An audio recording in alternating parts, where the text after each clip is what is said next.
Tai 1989 metai, tai buvo jau antrieji Sąjūdžio gyvavimo metai ir Vilniaus universiteto filologijos fakultete susikūrė iniciatyvinė grupė Lietuvos ir Prancūzijos draugijai atkurti.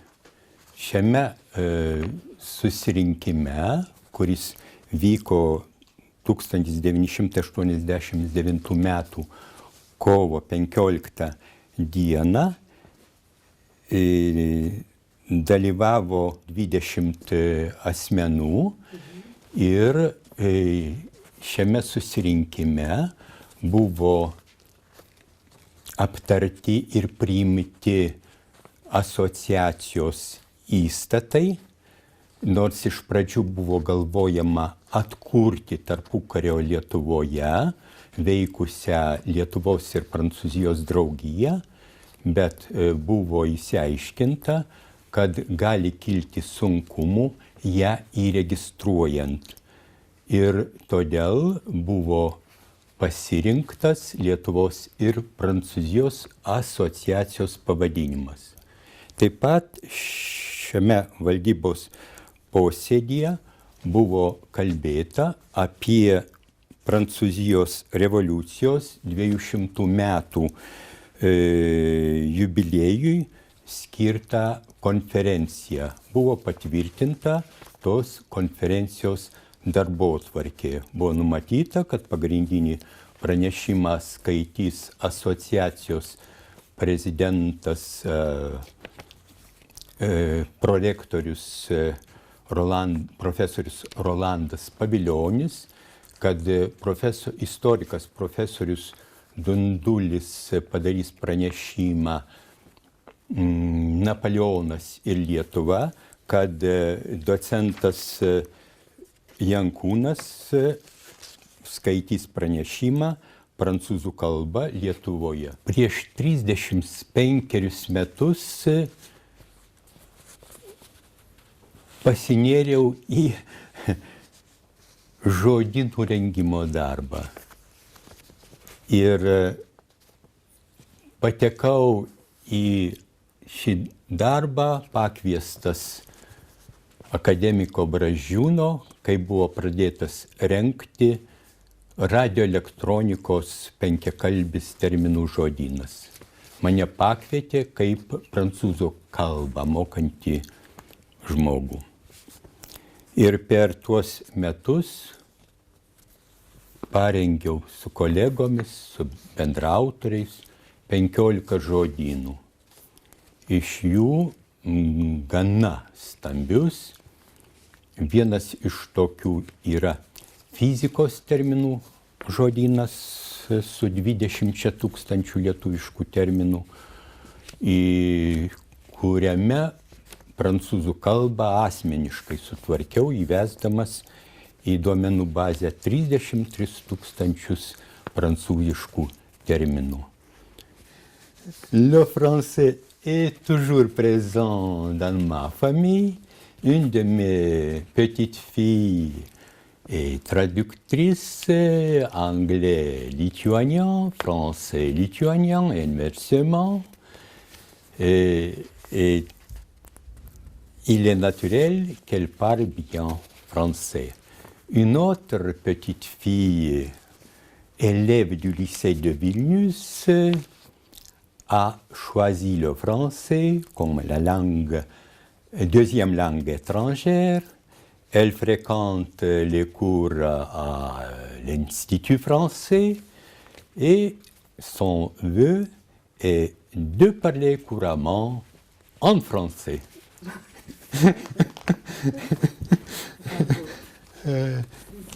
Je faisais mes études à Palanga et à Palanga, c'était le français qu'on étudiait et la littérature, la langue. Pour moi, la langue était très belle. En plus, j'avais des très bons professeurs.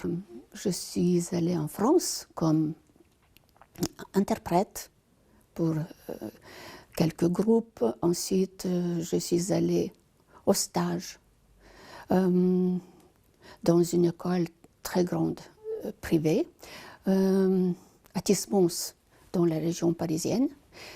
En 1989, au printemps, j'ai entendu à la radio qu'on a créé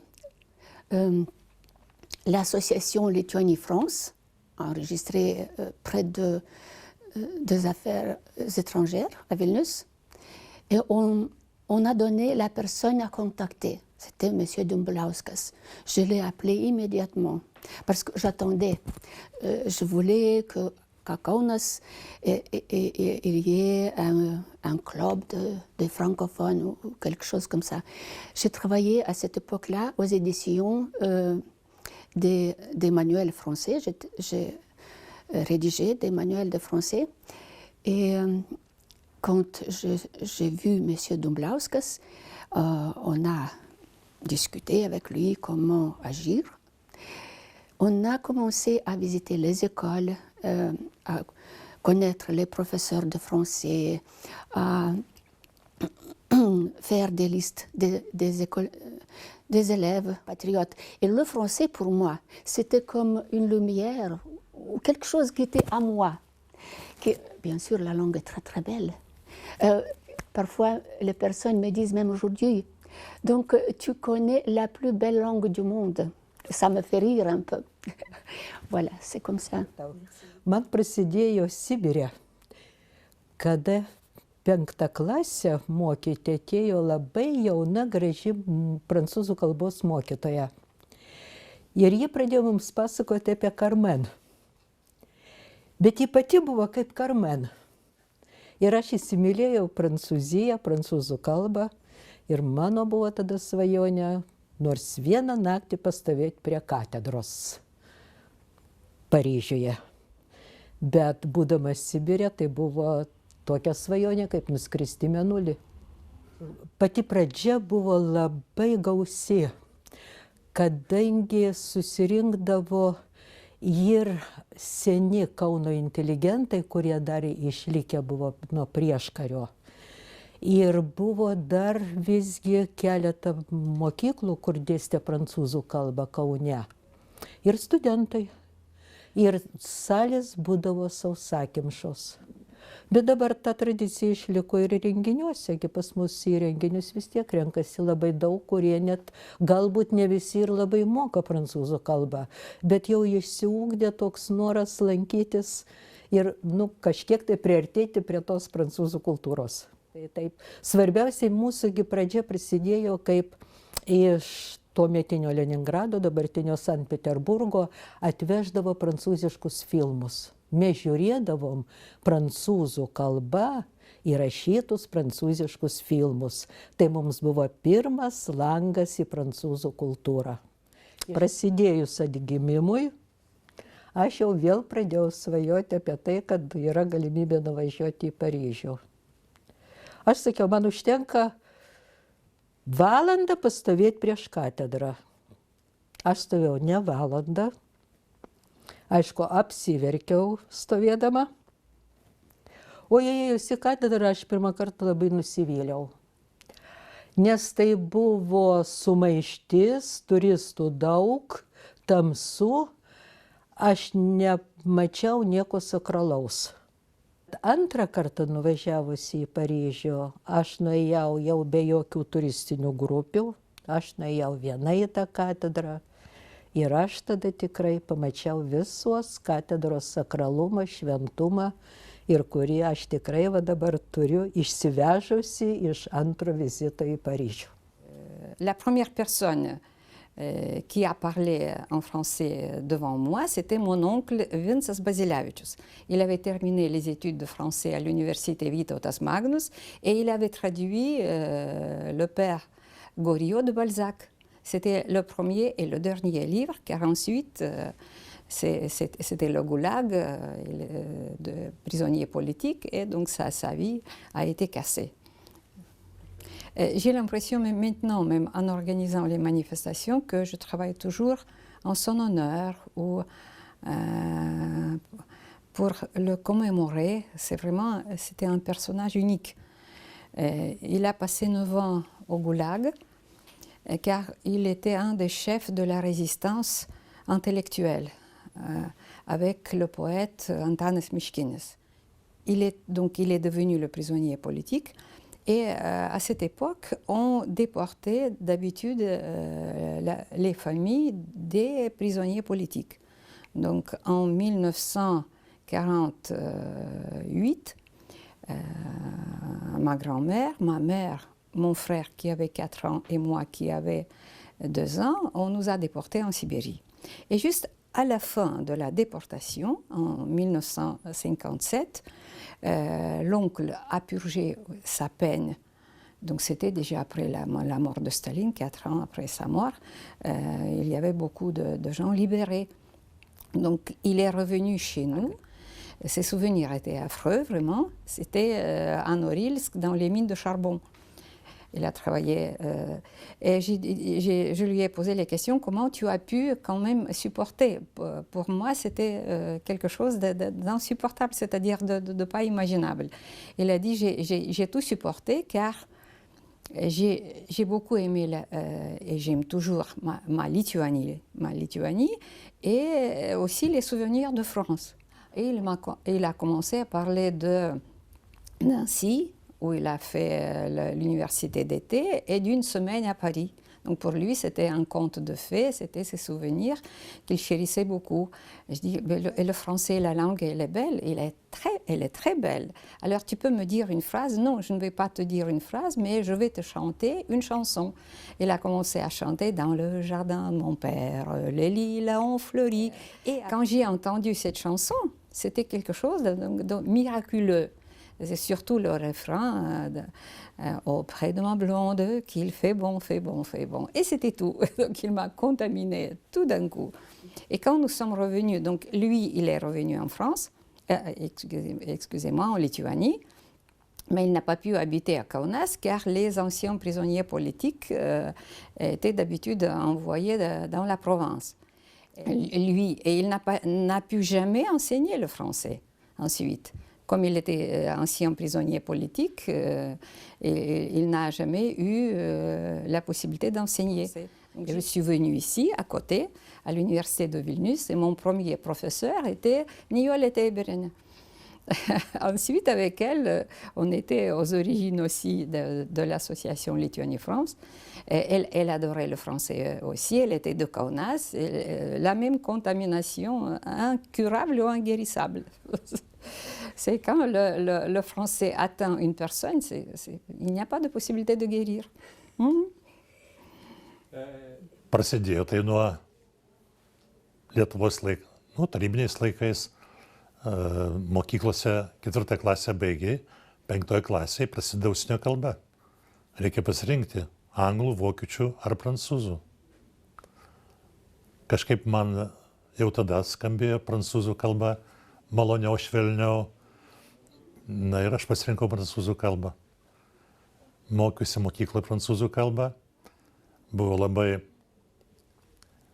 toks ekspresyvus prancūzų kalbos mokytojas Andziulis. Mokiausi Lietuvos pirmoje vidurinėje mokykloje, kuri paskui pagarsėjo kaip frankofoninė mokykla, viena geriausių Lietuvoje. Vėliau medicinos institute 2 metus mokėmės prancūzų kalbą, bet ten grinai daugiau tik tai tekstus versdavom iš medicinės literatūros, iš medicinos laikraščio. Ir paskui pabaigus institutą, kažkaip ir tarybiniais laikais, kokia kalba? Rusų.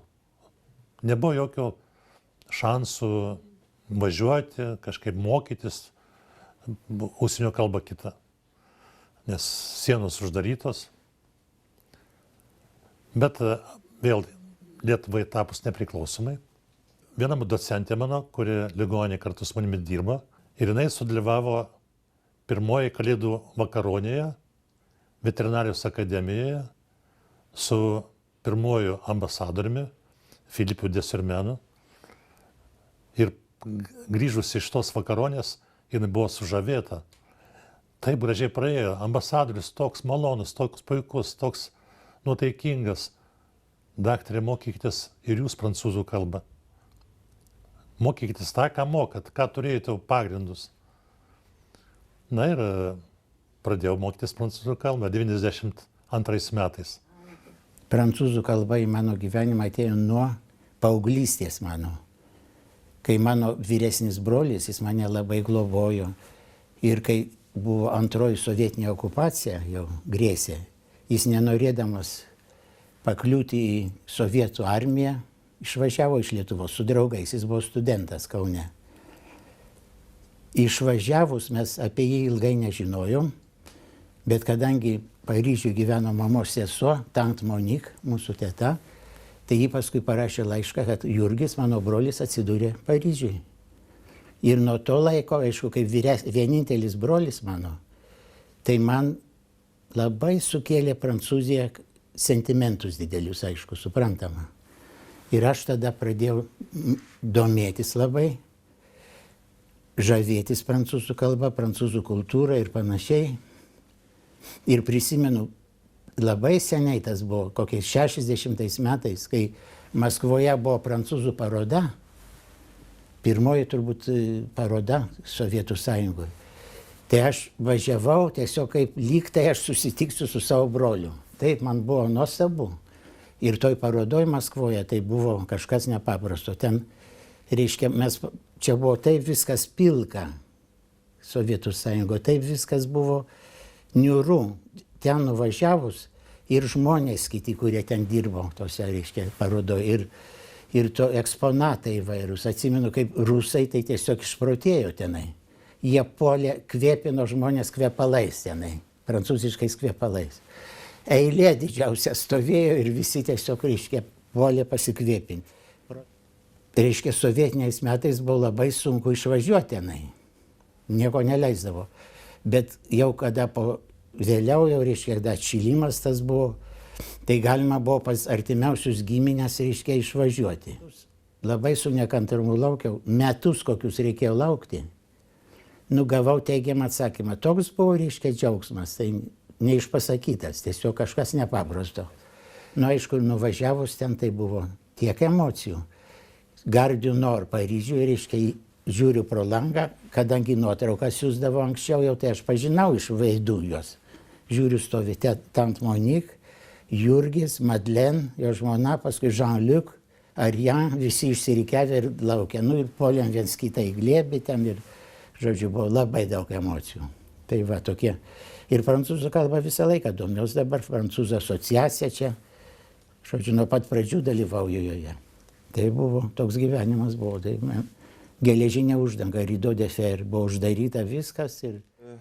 Cette passion a commencé quand j'avais 11 ans et j'ai lu pour la première fois, mais à cette époque-là, c'était en lituanien, le roman de Victor Hugo, Les Misérables.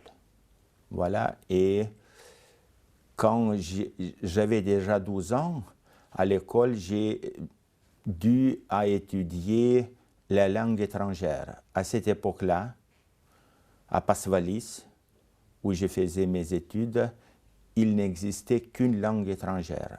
Il n'y avait aucun choix. Et on peut dire que j'ai été obligé d'étudier le français. Mais parce que j'ai aimé beaucoup ce roman de Victor Hugo, naturellement que le français m'a plu. Et quand j'ai commencé à étudier le français, je pensais qu'un jour, peut-être je lirai ce roman en français. Et j'ai réalisé mon rêve quand j'ai déjà étudié à l'université de Vilnius le français et la littérature française. Voilà. Et je pense qu'à partir de ce temps, ma passion pour la France, surtout pour la littérature française, a commencé. Je pense que la connaissance de la France par la littérature, c'est un moyen assez sûr que les gens connaissent mieux le pays. parce qu'en lisant la littérature française, naturellement, ils voient le mode de vie des Français, ils connaissent la culture française, la cuisine française. Et en tout cas, quand on parle de la littérature, bien sûr, on peut parler des autres choses, surtout de la civilisation française, naturellement. Donc moi, je suis Nijolė Leonora Vaičiulėnaitė Kašelionienė. Je signe toutes mes publications en ces deux noms, Vaičiulėnaitė Kašelionienė, à la gloire de mon père.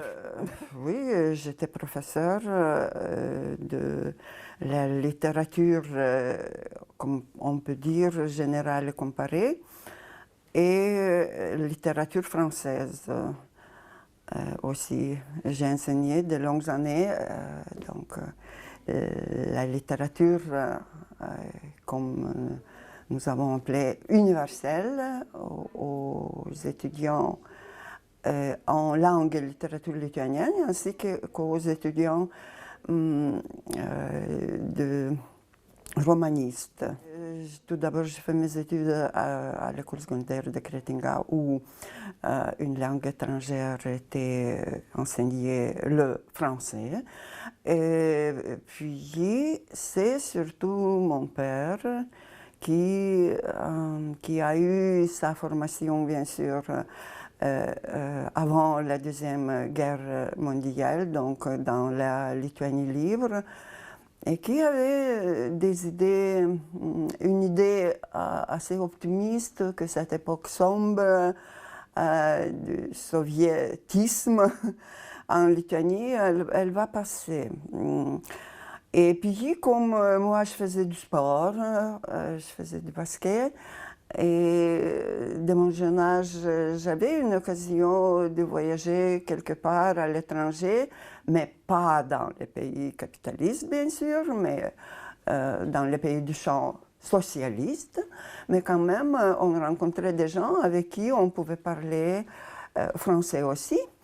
Et c'est pourquoi mon père m'a conseillé, oui, de choisir une langue étrangère et de choisir le français, car c'est encore la langue de Balzac qu'il aimait beaucoup, comme il était professeur de langue et de littérature lituanienne, mais il s'intéressait à beaucoup de choses.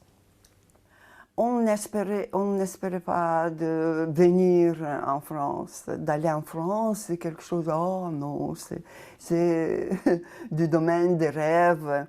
Et nous avons eu des professeurs qui même avaient eu une formation, leur formation dans la Lituanie libre. Donc ça a complété beaucoup nos connaissances que nous avons appris des manuels, surtout des manuels édités à Moscou, avec un choix strict, très strict des écrivains. Oui, nous apprenions beaucoup sur la Révolution française, sur, disons, sur tel écrivain comme Louis Aragon ou Jacques Prévert aussi, oui, ou disons, nous savions beaucoup sur le Parti communiste français, sur Maurice Thorez et tout ça. Nous avons lu les extraits de l'Humanité. Oui, c'était une formation comme ça. Mais à part de ça, je dis que nous avons eu des professeurs, des bons professeurs, des professeurs qui avaient un esprit assez libertin de l'époque. Une activité vraiment passionnante que la recherche des liens, la recherche des rapports. J'ai consacré tout mon temps, c'est-à-dire toute mon activité de recherche pour créer ces liens franco-lituaniens, ces liens, bien sûr, surtout dans le domaine de la littérature, mais de la culture en général. Oui, le français est entré dans ma vie quand j'étais de petit écolier encore. Et c'était un accident très curieux. Dans les bibliothèques de Panevėžys, il y a beaucoup de livres de l'ancien professeur Linda Dobilas. Et le pouvoir contemporain, il a pris décision brûler tous les livres. Voilà. Et la directrice de bibliothèque l'a donné une petite pour les enfants. Il a dit, vous pouvez choisir les livres, qu'est-ce que vous voulez, parce que demain, tous les livres sont brûlés. Voilà, j'ai choisi Notre-Dame de Paris et un autre livre, c'est Kraszewski, le maire des rois.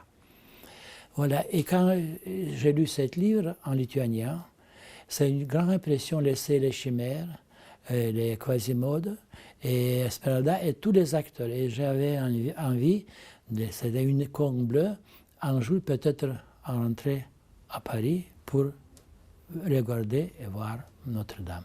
Mais dans les périodes soviétiques, c'était impossible. Et quand la Lituanie était devenue indépendante, sa marée était déjà réalisée. Et le 16 février 1993, je touchais les murs de Notre-Dame. La chose qui m'intéressait beaucoup, c'est VIH, c'est SIDA et VIH. C'est maladies infectieuses, bien sûr. Et dans la même année, j'organisais avec aide de M. Mouton, à l'époque c'était chef de service des maladies infectieuses et voyageurs de CHU de Lille, une conférence à Kaunas en ce qui concerne cette maladie qui était à l'époque très cachée, à l'époque soviétique, personne ne connaît pas du tout qu'est-ce que c'est. J'ai appris beaucoup de choses en ce qui concerne les maladies infectieuses. J'ai écrit beaucoup de livres, c'est 5 ou 6 livres en lituanien. J'ai traduit l'expérience française à lituanien et maintenant je peux assurer que l'expérience française c'était les bases de formation des médecins lituaniens à l'époque. Oui. C'est pendant mon stage, je fais la connaissance avec les pharmaciens sans frontières Nord-Pas-de-Calais, c'est M. Daniel Droir et M. Gilles Boursier, ces deux personnes éminentes. Nous avons parlé parce que dans cette période, c'était les blocades. Et en Lituanie, c'était des situations très dures, très graves. Et on manquait de médicaments, on manquait d'équipements. C'était une situation très, très difficile. Et voilà, et grâce à eux, ils ont proposé de nous aider. Et chaque année, on a organisé un camion, 40 mètres cubes, qui allait en France. On a chargé ces camions, passé les frontières, amené à Lituanie et on a partagé pour tous les hôpitaux lituaniens. En particulier, c'était nos partenaires, c'était l'hôpital Pasvalis, l'hôpital de l'éducation à Palanga, l'hôpital des maladies infectieuses à Kaunas et encore plusieurs hôpitaux. Oui, je suis flûtiste, musicienne. C'est ma profession et aussi je suis enseignante à l'école de la musique, la flûte traversière. Et bon, j'adore ce métier, mais encore, j'aime bien le français, c'est pour ça que je suis là, je pense. Parce que j'adore cette langue, donc c'est pour ça. Et oui, je viens de Lituanie, mais j'ai étudié en Belgique. J'ai passé quelques années là-bas, donc oui, maintenant je vis ici, à Vilnius. D'accord. Et je ne sais pas, j'aime bien juste la façon dont les gens ils me parlent, comment ils sont gentils. En Belgique, ils sont très très gentils, ils sont très bienveillants. J'aime bien qu'ils parlent beaucoup, qu'ils sont ouverts. Et je pense que c'est la culture française qui est comme ça, ouverte, l'esprit ouvert. Et la musique française, c'est adorable. En fait, ma profession, comme je suis flûtiste, c'est vraiment très très lié avec, comment dire, la flûte est née en France en fait. C'est les racines de la flûte, c'est là-bas. Et c'est pour ça il y a beaucoup d'œuvres écrites pour la flûte. C'est la musique française, c'est les grands compositeurs. Et c'est pour ça que j'adore aussi la France, parce que c'est lié avec mon instrument.